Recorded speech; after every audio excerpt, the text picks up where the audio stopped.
ধৰণৰ নিয়ম নীতিৰ মাজেৰে পূজা অৰ্চনা কৰি জুইৰ ওপৰত খালী ভৰিৰে নৃত্য প্ৰদৰ্শন কৰে।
তো আমি মা বাইশৰ মাজতে দেৱী বহুত কেইটা আছে। তাৰ ভিতৰত আমাৰ দেৱীটা আছিল মা বাইশ শিশুৰাণী মা। এই দেৱীটো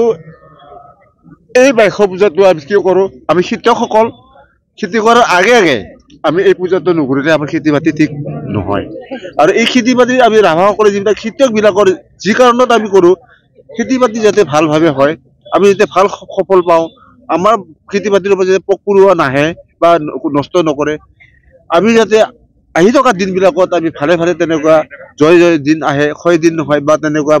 ভালভাৱে আমি থাকিব পাৰোঁ। তেতিয়া কাৰণে আমি ঠিক জেঠত আমি খেতি কৰাৰ আগে আগে আমি বাইশ পূজা কৰোঁ। কিন্তু আজিয়ে নহয়, পূৰ্বৰ পৰা আজি 1800 আমি জানাত 1800 কিমান চনৰ পৰা আমি চন্দ্ৰভাৱে 18 চনৰ পৰা কৰা হৈছে। বিশেষকৈ আমি মেঘালয়ত বেছি আগত দেখিছিলোঁ, আমিতো নতুন বুলি ক'ব লাগিব, আমি 1965 চনৰ পৰা কৰিছোঁ। গতিকে এই 65 চনৰ পৰা বৰ্তমানলৈকে আমি যেতিয়া কৰি আছোঁ, যিবিলাক ঠাইত আমি বাইশ পূজা কৰোঁ, অকল আমাৰ গোৱালপাৰা জিলাত সকলো ঠাইতে আমাৰ কিছুমান ঠাইত বাইশ পূজা থান আছে, স্থায়ী থান আছে। প্ৰত্যেকৰে বাইশ বুলি এটা নামহে, কিন্তু দাম অৰ্থাৎ বাইশ স্থানত প্ৰত্যেকটো দেৱীৰ বেলেগ বেলেগ দেৱীৰ পূজা কৰে। ঠিক তেনেদৰে আমিও মানে এই আমাৰ পূজাত মা বাইশ শিশুৰাণী বুলি আমাৰ দেৱী এজনী আছিল। এই শিশুৰাণীটো হ'ল আমাৰ দদানবীৰৰে এজনী এটা ভাগিনী হয়, বা তেওঁৰ এটা আমি জনামতে তেওঁৰ পৰিবংশৰ পৰা আমি এই বাইশ পূজাটো দদানবীৰৰ পৰাই পূজা কৰা হৈছিল। সেইকাৰণে আমাৰ ৰাভাসকলে 1800 কিমান চনত আছে মনত নাই, কিন্তু আমি জনাত আমি 1965 চনৰ পৰা কৰাত এইসকলৰ পৰা আমি কিছু গুণাগুণ আমি পাইছোঁ আৰু কৰি আছে। আমাৰ আগতো কৰা মেঘালয়ত আছিল, বহুত ঠাই কৰি আছে, বৰ্তমানো কৰি আছে। তদ্ৰূপ আমি যিবিলাক আজি 65 চনৰ পৰা 24 চনলৈকে যিমান বছৰ হ'ল, আমি অল আছাম সাহিত্য সভাতো বহুত ঠাই গৈছিলোঁ, হাইলাকান্দিত গৈছোঁ, ডুমডুমাত গৈছোঁ, বঙাইগাঁৱত গৈছোঁ। এনেকৈ আৰু আমি কৃষ্টি ৰাভাৰ এটা সংস্কৃতি বা পূজা পাতলৰ কাৰণে আমাক আমন্ত্ৰণ কৰি তেওঁলোকে লৈ গৈছিল, আৰু সেই সুখে আপোনালোকৰ দৰে আমাৰ পৰা কিছুমান কথা সুধিছিল যে এই পূজাটো কৰোঁতে আপোনালোকে কি কি বস্তু সামগ্ৰী ব্যৱহাৰ কৰে, কেনেধৰণে কৰে পূজাটো? আমিতো আৰু গোটেইবিলাক আমি সমূহীয়াভাৱে কৰা হয়। এইটো আমাৰ প্ৰথম বুলি হ'ল আমাৰ এইটো দাৰমাং। এইটো আমাৰ দাৰমাং মানে শিৱ দাৰমাং বুলি কওঁ, শিৱ পূজা। ইয়াত আমাক এটা গাহৰি লাগে, মতা গাহৰি। আকৌ তাও সেই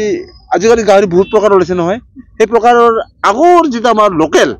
ঘৰুৱা, সেই ঘৰুৱা গাহৰি দ্বাৰাহে আমি পূজা কৰিব লাগে। এনেকৈ কাৰণ মানে বৰ্তমান যেতিয়া উন্নয়ন এটা হেৰি হয়, এইবিলাক আমাক নহয়।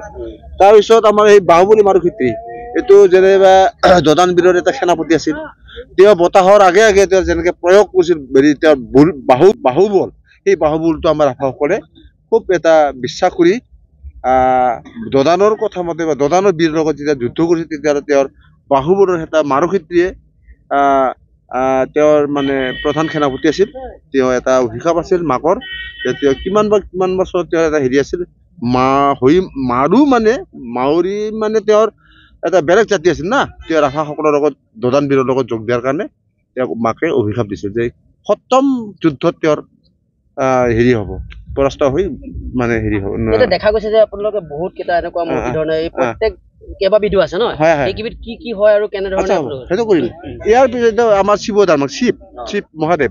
তাৰপিছত আমাৰ মা বাইশ আয়া শিশুৰাণী মাও বাইশ শিশুৰাণী মাও তাৰপিছত মা লক্ষী তাৰপিছত আমাৰ সেইটা হ'ল লাখো ঠাকুৰ পাহাৰত যে আমি গৰু থৰু মানে চৰাওঁ বা মানে পাহাৰত যাওঁ সেই লাখো ঠাকুৰে আমাক মানে হেৰি কৰে মানে সহায় কৰে আমাৰ যদি গুৰু হেৰায় আমি যদি মানুহ হেৰায় এই দেৱতাক মানসা কৰিলে আমি মানুহ ঘূৰাই পাওঁ গুৰু ঘূৰাই পাওঁ তাৰপিছত ৰাক্ষী এইটো আমাৰ খেতি বাতিৰ ওপৰত হেৰি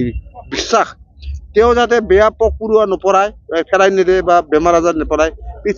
খেতিৰ ওপৰত তেওঁৰ বিশ্বাস কৰি আমি তেওঁক মানো আৰু সিফালতে হ'ল আমাৰ এইটোতো ক'লোৱে যে মাৰুক্ষেত্ৰী বাহুবলী মাৰুক্ষেত্ৰী এইটো আমাৰ কঞ্চ ঠিক এনেকৈ পাহৰুৱা গাৰোবিলাকৰ পূজা আছিল হেৰি আছিল গোসাঁই আছিল অৰ্থাৎ আমি জানাত মানে গাৰোবিলাকে বিশেষকৈ আমি পাহাৰীয়া গাৰোবিলাক খেতি বাতি কৰাতে তেওঁলোকৰ কিছুমান উৎপাদনৰ ক্ষেত্ৰত বা তেওঁলোকৰ কৰ্মকৰ্তাত বা বিভিন্ন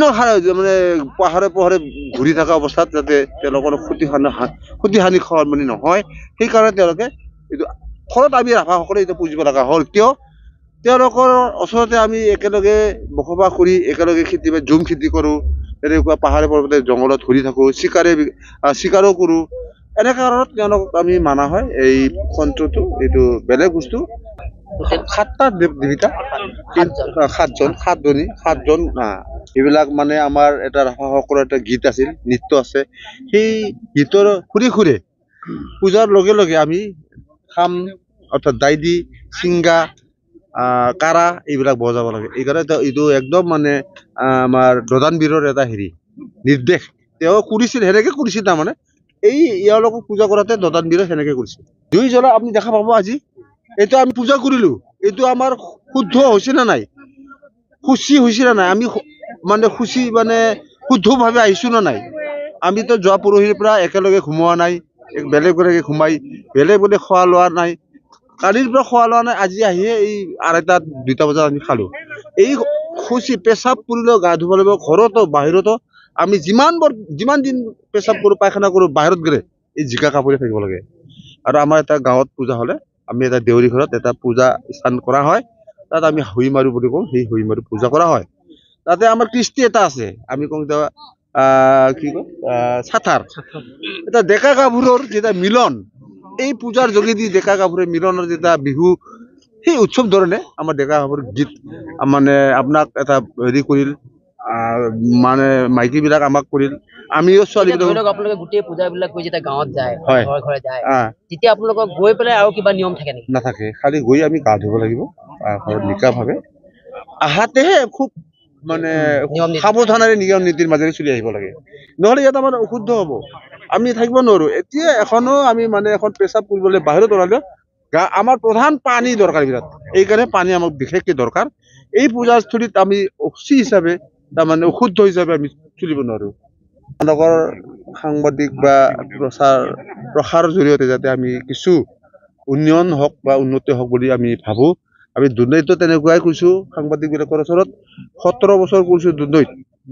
যিমানবোৰ আহিছে প্ৰত্যেকটো হেৰিৰে মানে আমি কৈছোঁ যে এইটো আমি আমাৰ ৰাভা জাতিৰ সৰ্বাংগ উন্নতিৰ আৰু সৰ্বাংগ মংগলৰ কাৰণে এই ৰাভা বাইশটো যাতে প্ৰসাৰ আৰু প্ৰচাৰটো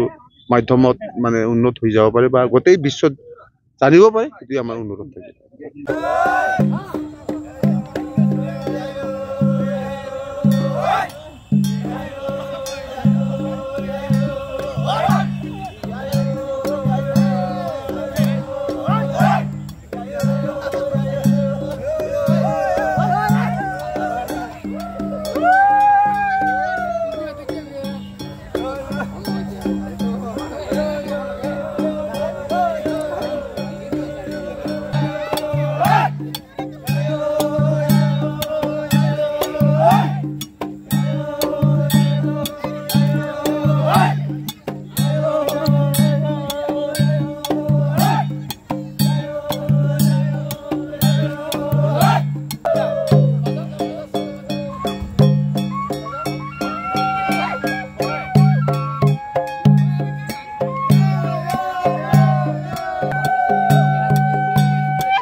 আচলতে এইটো বাইশ উৎসৱটো আমি কৃষিভিত্তিক উৎসৱ হিচাপে পালন কৰোঁ আৰু ঠিক আমি অসমীয়া জেঠ মাহৰ প্ৰাক মুহূৰ্ততে এই পূজাটো আৰম্ভ কৰোঁ। যিহেতু খেতি বাতিৰ কাৰণে আমি আগমুহূৰ্তত খেতি বাতি কৰাৰ আগমুহূৰ্তত আপোনাৰ বিভিন্ন ধৰণৰ খেতি বাতি বা বিভিন্ন ধৰণৰ আমাৰ বৰষুণৰ যিটো বাৰিষাৰ যিটো কাৰ্যকালত আমাৰ খেতিবিলাক আগবঢ়ায় সেইটো সময়তে আমাৰ এই পূজাটো কৰোঁ। বেমাৰ আজাৰ ক্ষেত্ৰত হওক বিভিন্ন ধৰণৰ পৰ্যায়ৰ কাৰণে আমি এই পূজাটো কৰোঁ বছৰত। আৰু ৰাণীত আমি ৰাভা ছাত্ৰ সন্থাই উদ্যোক্তা হিচাপে 11 বছৰ আমি পালন কৰি আহিলোঁ। কিন্তু বিভিন্ন জেগাত বা বিভিন্ন অঞ্চলত আগত হয়তো পৰম্পৰা পূৰ্বৰ পৰা কৰে, তথাপি আমি এইবাৰ 11 বছৰ যিহেতু ৰাণী আঞ্চলিকত কৰিছোঁ আৰু অনাগত দিনত আমি কৰি যাম বুলি ভাবিছোঁ। আৰু এনেকৈ ৰাণীততো আমি 6-7,000 পপুলেশ্যন আছে। তো গতিকে গোটেই ৰাইজে আমি অকল ৰাভা বুলি নহয় বা ৰাভাৰ লগত বড়ো, দাস, কলিতা বিভিন্ন জাতি জনগোষ্ঠীৰ লগ লাগি আমি এই উৎসৱটো পালন কৰি যাম বছৰে। আৰু লগতে আমি এই উৎসৱৰ থ্ৰুৱেদি আমি আমাৰ 2024 বৰ্ষৰ বা বিভিন্ন বছৰৰ মানে কৃতি ছাত্ৰ ছাত্ৰীবিলাকক ফাৰ্ষ্ট ডিভিজন পোৱাবিলাকক সেবাৰ ষ্টুডেণ্টখিনিক আমি সম্বৰ্ধনা এটা জ্ঞাপন কৰোঁ। পূজাটো আচলতে আমি ৰাণীত এনেকুৱা নিজা আমাৰ পূজাৰী নাই, এইটো আমি গোৱালপাৰাৰ পৰা নিমন্ত্ৰণ কৰি অনা হয় এই পূজাৰীসকলে। আৰু সেই পূজাৰীসকলে গোটেইখিনি তেখেতসকলে নিজে আয়োজন কৰি পেলাই অনুষ্ঠানটি সফল কৰি গুচি যায় আৰু।